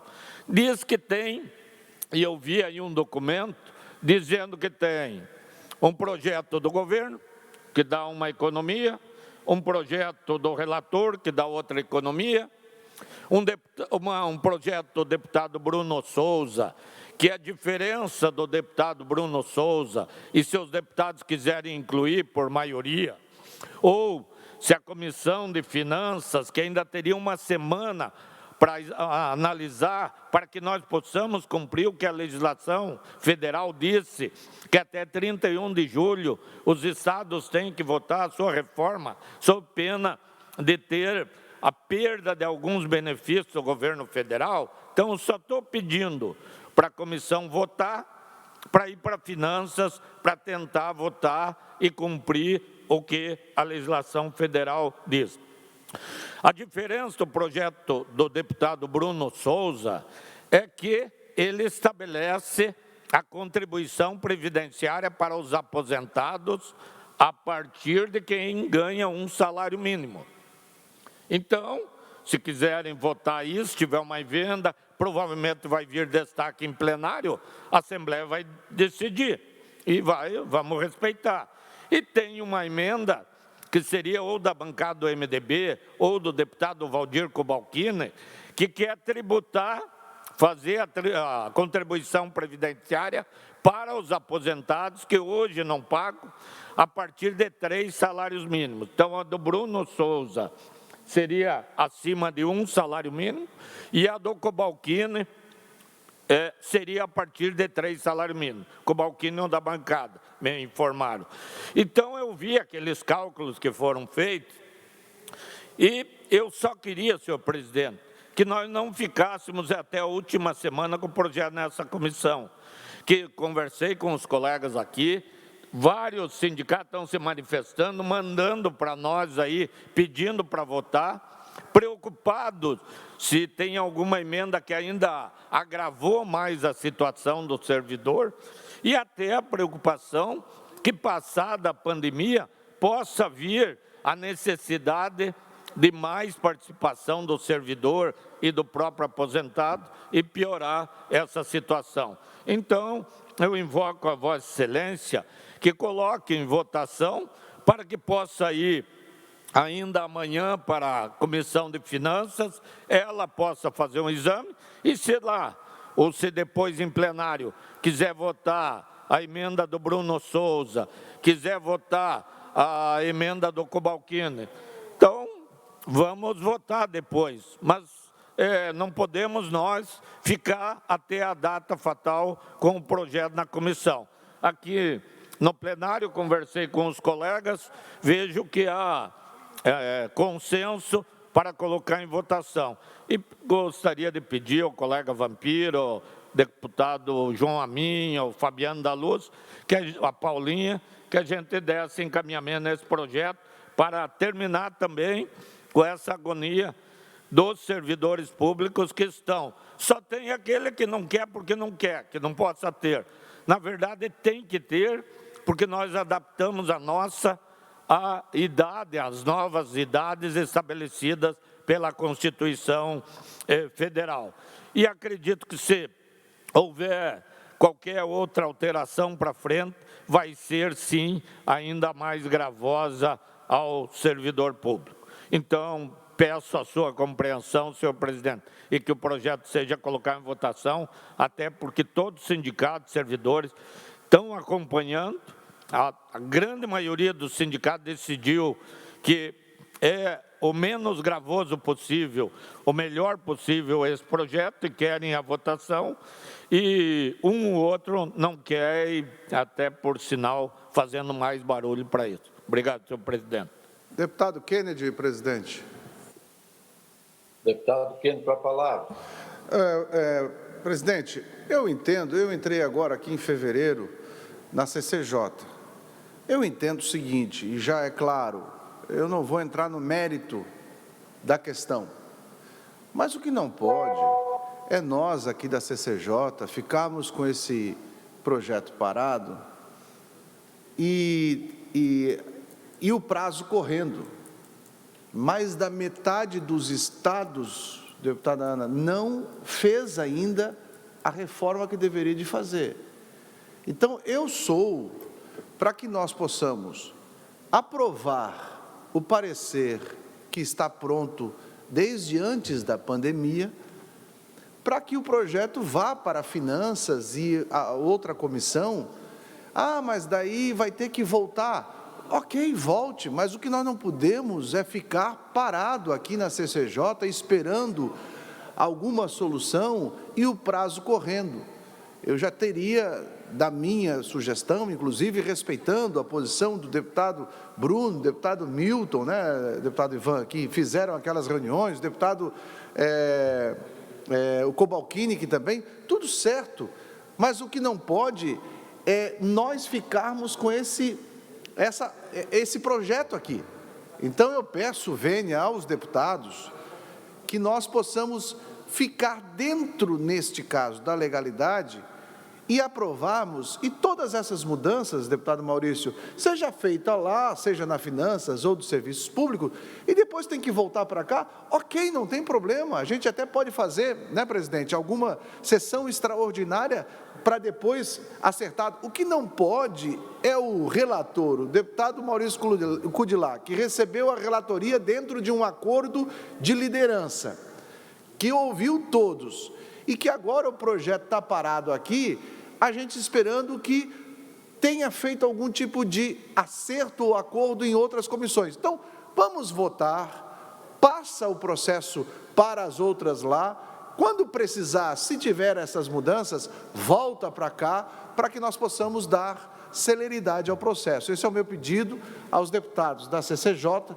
para que nós possamos votar e seguir o processo, e havendo mudança, o que eu não sou contrário, havendo mudança nas outras comissões, nós, presidente, o senhor pode convocar a qualquer momento uma reunião depois desse tipo de mudança e aprovação das outras comissões, porque nós estamos aptos a votar. Agora, o que eu sou contrário é nós segurarmos aqui esperando para criar-se um ambiente de acordo com as outras comissões. Essa seria a minha palavra, senhor presidente, reforçando o pedido do deputado Maurício Coudilac. Pela ordem, senhor presidente, eu gostaria. Deputada Paulinha. Eu quero, meus colegas aqui, corroborar as palavras do deputado Kennedy e amparar aquilo que foi trazido pelo deputado Maurício.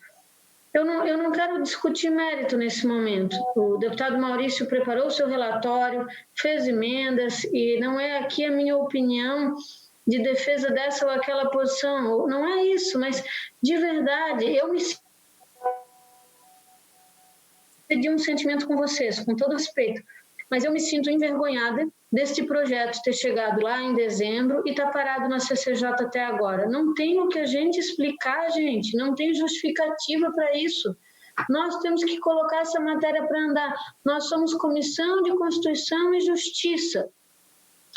É lícita a emenda do deputado Maurício, ela cabe, ela é constitucional, o projeto de lei do governo é constitucional, beleza, vamos mandar para a Comissão de Finanças discutir aquilo que cabe ou não no orçamento do Estado e depois na Comissão de Trabalho para discutir os direitos trabalhistas que precisam ser preservados, e deu, mas vai ser vergonhoso. Eu vou ter vergonha se chegar agora o prazo final, que está quase, o presidente ser obrigado a avocar essa matéria em plenário sem que as comissões tramitem, porque a CCJ simplesmente, trocando em miúdos, sentou em cima do projeto e não deixou.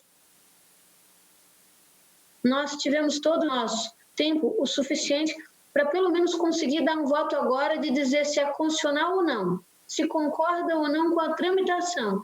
Tem constitucionalidade naquilo apresentado. Então, beleza, então apresenta voto divergente, mas isso tem que seguir, porque é a nossa responsabilidade, é nosso dever com Santa Catarina. Então, nesse sentido, é que eu, com muito respeito, muito carinho, peço aos colegas, eu estou liberando, era vista coletiva para todo mundo, se eu tenho vista, presidente, pode botar aí a andar, e faço o mesmo pedido do deputado Kennedy e do deputado Maurício para seguir adiante essa matéria, para ela seguir a sua tramitação. Senhor presidente, deputado Ivan. Queria só fazer um esclarecimento primeiro, deputado Ivan, depois eu já lhe concedo a palavra. Está dando a impressão aí das palavras que foram ditas para aqueles que estão nos assistindo, e talvez eu, como presidente, tenha assegurado a PEC e o PLC todo setembro. Não, eu trouxe para a comissão, desde quando fui procurado, para segurar um pouco, para tentar um entendimento com todas as propostas que tinham dentro da casa e estavam por vir, e para sair um substitutivo da Assembleia Legislativa e não de autoria de um parlamentar somente. Se construísse esse acordo, é claro. Então, eu trouxe para a comissão outras vezes, coloquei, o deputado Maurício foi sensível, entender que nós devíamos aguardar pouco, né? Então, ninguém está segurando, ninguém está sentado em cima do projeto, da PEC. Realmente foi um pedido para tentar um acordo dentro da casa, né? No meu ver, eu não vou entrar nessa discussão aqui, mas a questão dos prazos, não, no meu entendimento, não é 31 de julho, né? Eu acho que a PEC de 2015 já foi aprovado os 14%, que realmente era obrigatório todos os estados fazerem. Mas eu não vou entrar nesse mérito, não cabe a mim, nesse momento, estar fazendo essa discussão. Então, eu queria dizer que, se há um entendimento da comissão, nós vamos deliberar sem nenhum problema com relação à PEC 13.3 e o PLC 33.5, que são relacionados ao mesmo assunto. Havendo vontade da maioria, nós deliberamos no dia de hoje, sem dúvida nenhuma. É bem da verdade, nós não estamos votando só admissibilidade, existe uma emenda substitutiva por parte do relator. É isso que é o entendimento que todos têm que ter. Palavra, deputado Ivan. Senhor presidente, eu ia entrar justamente no mérito dessa fala, porque eu acompanhamos os trabalhos que foram produzidos pelo deputado relator, deputado Maurício Kudilak, e não é vergonha para a CCJ, não. Eu acho que a deputada Paulinha foi infeliz na sua colocação, talvez no afã de fazer a coisa andar. A CCJ não trancou nada aqui. O que a CCJ fez foi dar oportunidade para o governo construir uma alternativa.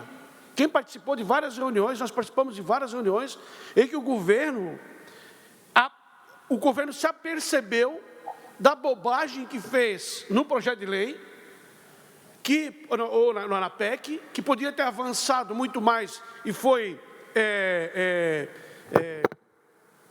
me ocorre a palavra, mas não teve coragem de avançar um pouco mais, foi insignificante na proposta, e o governo, deputada Paulinha, que fez várias conversas com a Assembleia, tentando encontrar uma alternativa para corrigir o erro que fez.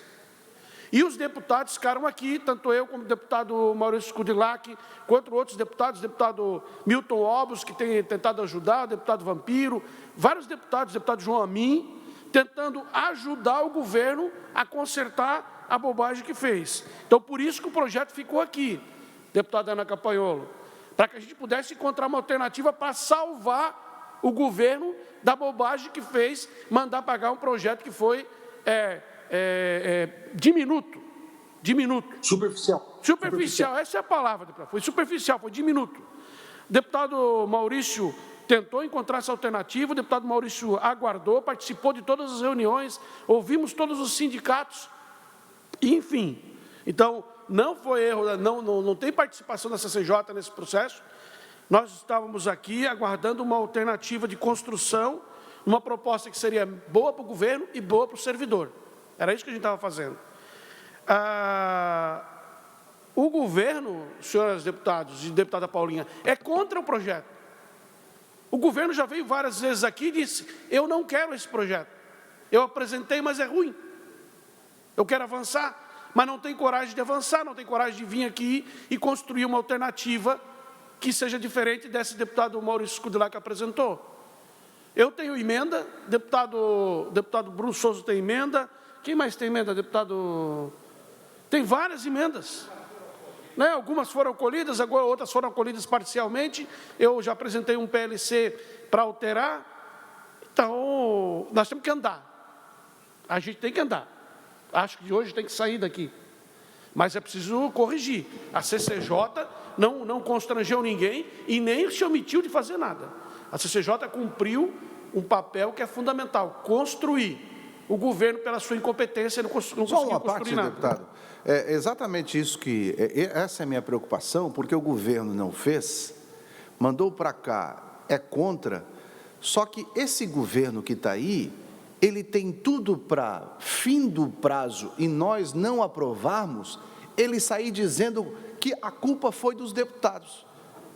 Entendeu? Isso que o governo quer. O governo mandou um projeto para cá, acanhado, agora viu que precisava fazer mais, mas não tem a coragem de mandar fazer, quer que os deputados façam, porque ele está jogando exatamente com esse time, essa cronologia do tempo. Venceu o prazo, ele chega lá e diz assim, catarinenses, nós perdemos lá dinheiro do governo federal, porque os deputados que eu mandei no ano passado, o projeto, eles não aprovaram. Então, não vamos dar esse tipo de desculpa para mais essa incompetência do governo e vamos tocar. Obrigado pela parte, deputado Ivan. Eu só incorporo a fala do deputado Kennedy Nunes no meu discurso, apenas para corrigir. Na minha visão, o prazo não é dia 31. Não é dia 31. Mas nós podemos avançar, andar com isso para frente, sair daqui, não é, deputado Kennedy? Presidente, só pela ordem eu quero me corrigir aqui. Eu disse e não retiro o que eu disse, mas o que eu quis dizer é justamente isso, é que a impressão que se dará é que, por nossa causa, é evidente que eu corroboro aquilo que foi dito pelo deputado Titon. O deputado Titon, ele fez todo o esforço para que a gente pudesse ter um entendimento único na casa. É evidente que essas questões, a gente tentar conciliar um acordo para ter uma matéria aprovável e que venha a beneficiar o Estado de Santa Catarina, tudo isso Vossas Excelências sabem que eu acompanhei. O que eu quero dizer é que, como não deu certo esse acordo, não se avançou em acordos, o prazo passando, se a gente não libera esse projeto, nós é que vamos pagar a conta. Vai parecer que foi a CCJ mesmo que sentou em cima e que não quis ir ponto. Então, é nesse sentido que eu acho que a gente tem que avançar. Para a gente amanhã depois, assim, eu só queria dizer mais uma última coisa, assim, para mim, o deputado Ivan colocou que o governo queria retirar, que achou que o projeto estava ruim. Para mim, enquanto líder, nunca me foi pedido para mim mudar o projeto. O governo nunca me chamou para discutir esse assunto depois do projeto já estar tramitando na casa e também não me deu nenhuma emenda para mim apresentar. Veja que o governo colocou o projeto na casa e se eximiu da discussão. A discussão surgiu porque alguns parlamentares entenderam que essa reforma poderia ser muito melhor do que é, e eu também entendo que sim. Tanto é que está aí uma emenda trazida pelo deputado Maurício e outros parlamentares que têm outro entendimento. Mas, enfim, eu queria deixar isso aclarado, senhor presidente, que a responsabilidade jamais foi sua nesse sentido, ao contrário, se Vossa Excelência tem alguma responsabilidade, é de tentar uma fazer parte, com que a matéria deputada Paulinha. Já lhe concedo. E a minha expectativa é só essa, que a gente acabe não pagando conta que não é nossa, né? Era isso. A palavra para Vossa Excelência. Senhor presidente, só para dizer, não assiste e ninguém pode colocar culpa em Vossa Excelência. Vossa Excelência não segurou, não trancou, não engavetou, não fez nada. Vossa Excelência atendeu as decisões coletivas que pediam para guardar um acordo. Então, Vossa Excelência foi prudente até o limite, só que o limite chegou, como não foi estabelecido data e como nós temos um prazo, o que o governo vai dizer? Não tem culpa ao governo, aí eu também nesse ponto não concordo com a maioria das ações do governo, mas aí não tem culpa. O governo mandou em novembro do ano passado, em dezembro, esse projeto para a Assembleia. A deputada Paulinha nunca me procurou, nunca para que o governo era contra, que era para fazer alguma coisa diferente. Nós procuramos melhorar o projeto dentro do nosso entendimento e só vai ter um acordo se colocar em votação aqui, senhor presidente, em plenário. Por quê? Porque tem uma ideia do deputado Bruno, que ele vai colocar em votação, talvez tenha a do Cobalcini, que ele vai colocar em votação, e daí, infelizmente, nós vamos ficar até o fim do ano e não vamos votar. E o governo vai dizer que em novembro mandou e chegou até julho e a Assembleia não votou. Então, não assiste culpa nenhuma a Vossa Excelência, que foi o mais conciliador possível, tranquilo, para buscar um acordo. Então, eu vejo que agora teria que passar... Tem ainda as finanças e tem a comissão de trabalho da deputada Paulinha, para ver se eles votarem ainda numa semana, analisarem, nós conseguimos concluir dentro do prazo estabelecido na legislação federal. Se não, mas que não fique até prazo fatal aqui na CCJ. Obrigado, senhor presidente. Presidente Vampiro. Fernando Vampiro.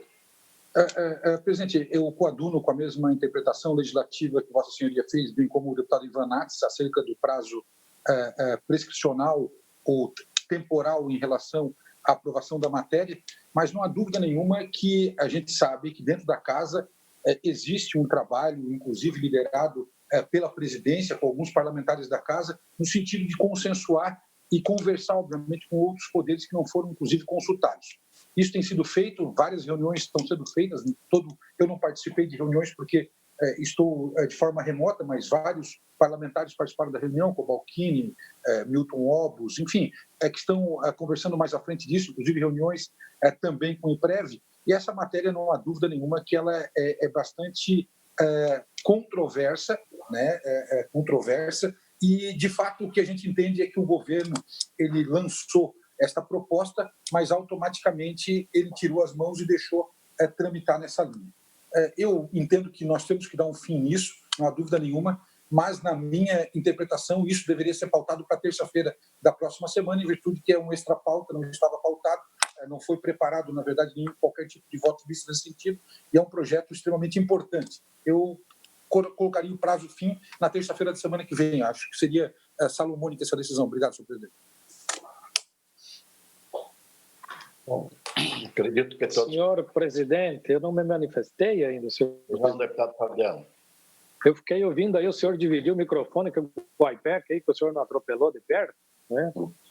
Mas o parecer, senhores deputados, do Sindicato dos Servidores do Poder Judiciário, ele reforça isso que o presidente falou, isso que o Ivan Nats falou, não tem obrigação de aprovar até 31 de julho, como é defendido aqui por muitos parlamentares. Uma coisa é a reforma da Previdência Nacional, que falam dos trabalhadores. A outra é que nós estamos analisando, que é a dos servidores públicos. E, em segundo lugar, senhor presidente, no aprovar no colocar em votação esse voto vista dos deputados, tem as subemendas que nós apresentamos a emenda do deputado Maurício Scudilar, que inclusive o deputado Maurício foi muito cuidadoso, muito sério, muito responsável no apresentar o substitutivo à reforma da Previdência, mas nós, enquanto a bancada apresentamos algumas subemendas que, na devolução do voto vista, também tem que ser julgadas aqui na CCJ. Por isso, eu concordo com o deputado Luiz Fernando Vampiro que essa matéria deve ser colocada em pauta na semana que vem. Então, Senhor presidente, deputada Ana. Acho que eu já vou... Quem pediu a palavra? Deputada Ana, senhor presidente, eu gostaria de sugerir aos membros da comissão, já que foi colocado extra pauta, temos o pronunciamento do deputado Vampiro e do Fabiano para segurar. O senhor esclareceu essa questão do prazo. Se nós pudéssemos fazer um acordo de cavalheiros aqui, vou ficar de fora no caso do acordo, e acertarmos de votar impreterivelmente na terça-feira que vem. Impreterivelmente na terça-feira que vem. Senhor presidente, eu concordo, se for a maioria, pedir deputada Ana e o deputado Ken, então, mas tem que estabelecer uma data final. Então, que seja terça-feira. E só dizer ao colega deputado Fabiano, obrigado pelas palavras, mas um parecer do Sinjusc não vale mais do que uma portaria do Ministério da Fazenda publicada no Diário Oficial da União. Então, o parecer do Sinjusc é o que eles acham que aquilo significa. O prazo, ainda publicado em lei, é 31 de julho. Obrigado, senhor presidente.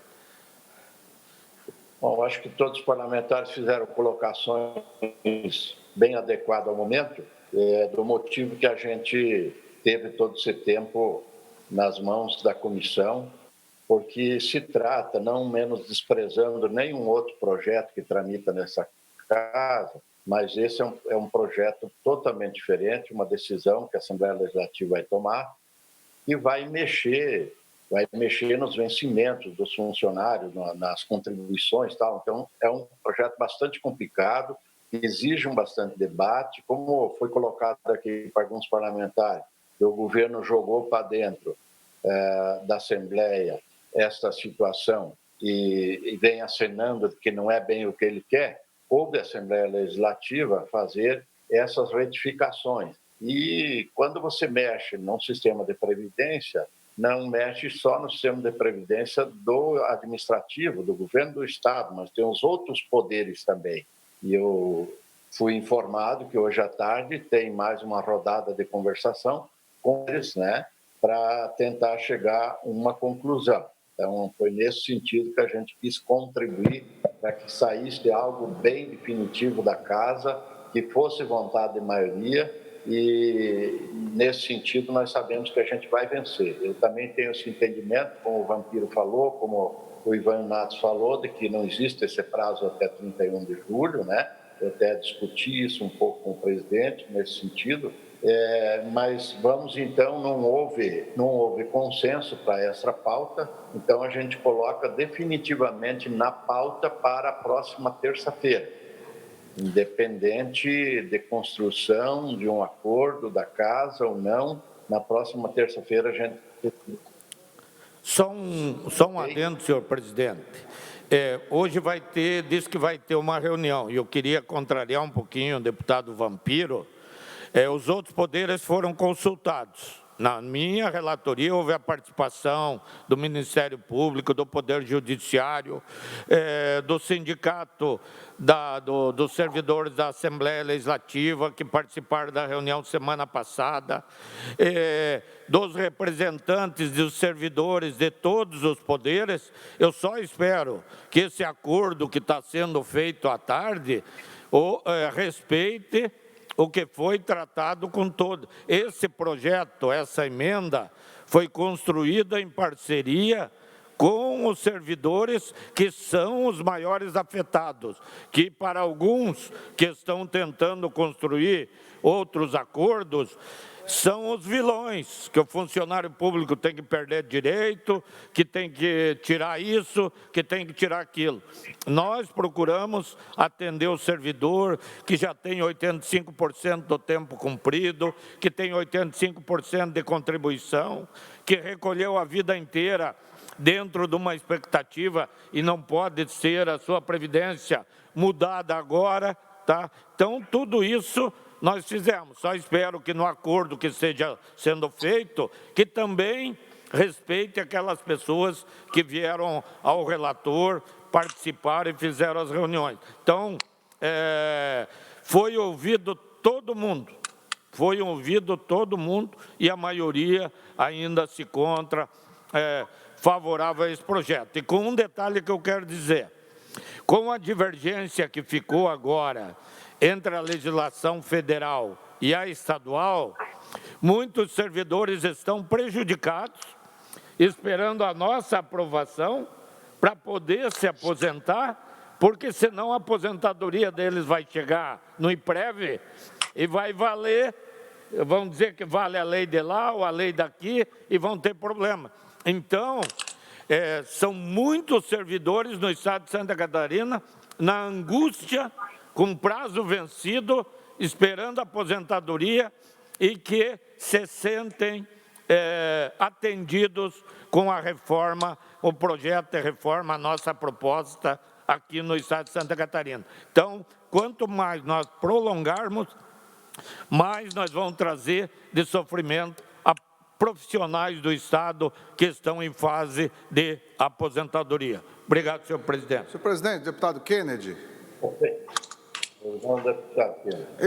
Eu queria falar aqui que essa sua posição de trazer para cá na próxima terça-feira não pode ser mudada. Esse é o primeiro fato.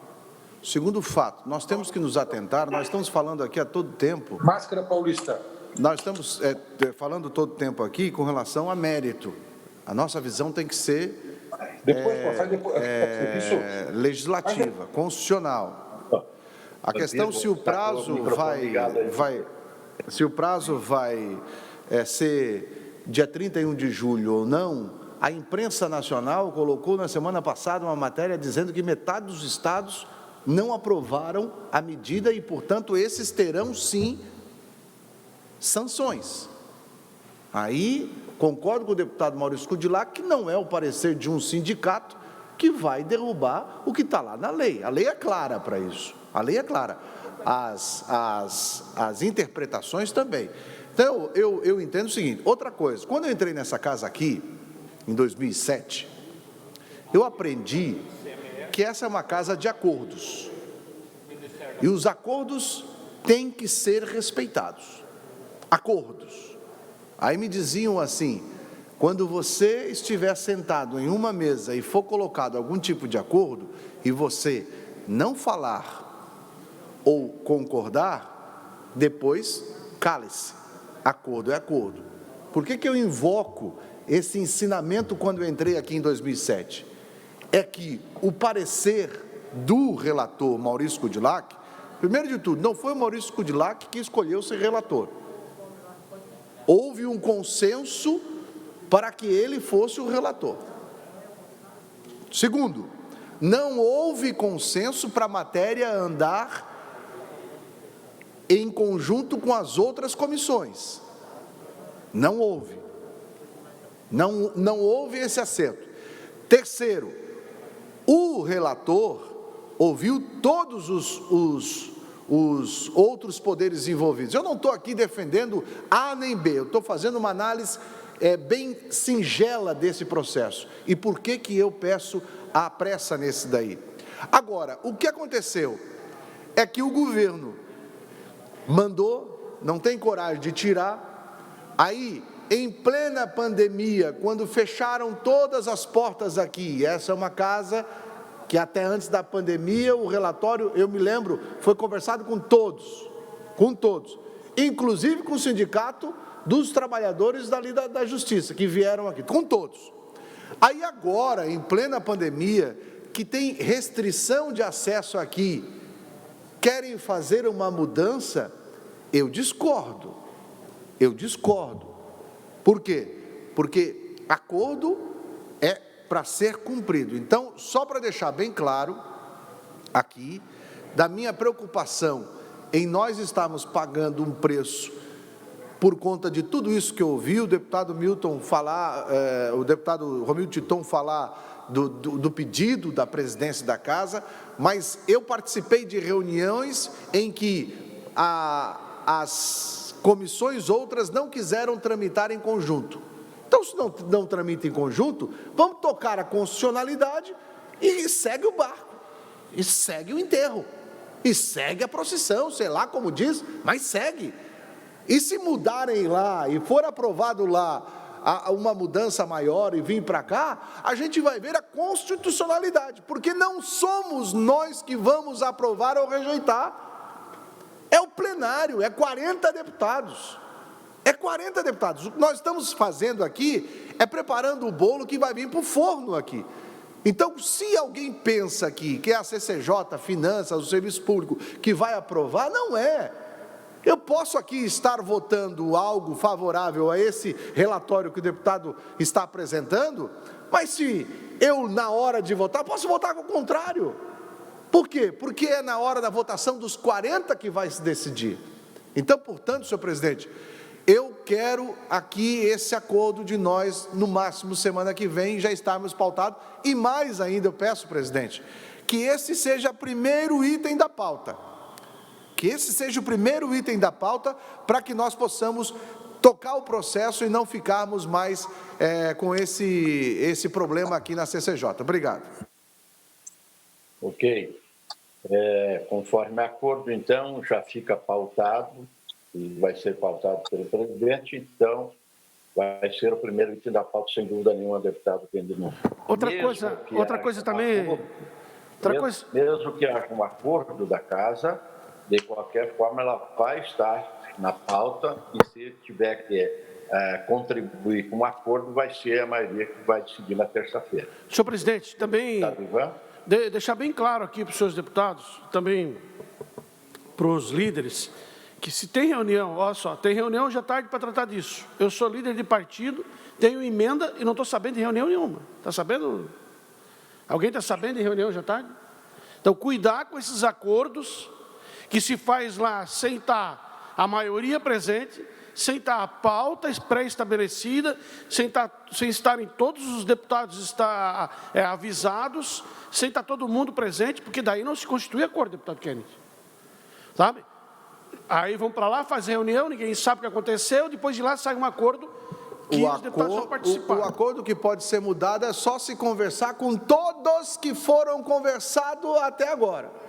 Se todos os que foram conversados até agora aceitarem esse acordo, estou junto. Não tendo essa condição, estou fora. Ô, presidente, eu não tenho participado de nenhuma reunião sobre Previdência, né, por estar na sessão remota, mas eu acredito que nós temos um acordo. Fizemos um acordo que a primeira item da pauta para ser votado terça-feira. Ponto. Esse é o acordo da CCJ. Não nos cabe nós opinarmos no acordo da presidência nesse momento. Esse é o nosso acordo, que nós estamos estritamente na CCJ. Fechou? Ok. É exatamente isso. Não havendo mais matéria a ser deliberada, antes de encerrar a presente sessão, agradeço a participação de todos e convoco para a próxima reunião ordinária da comissão no dia 28 de julho, às 10 horas, conforme o nosso regimento. Desejo saúde a todos. Está encerrada a sessão.